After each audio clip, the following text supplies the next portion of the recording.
Right, this will be one elevator at the Union Station here in Denver. I think these were recently replaced.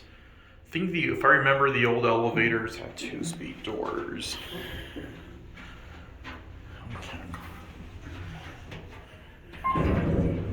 Vaccine.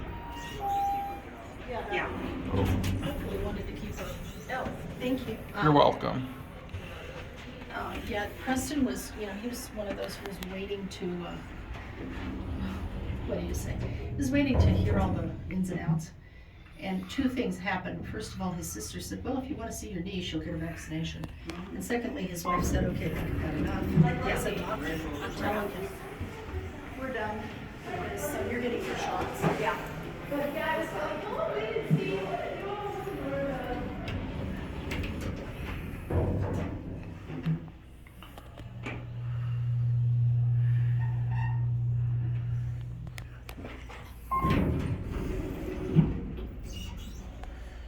I'll just get off here.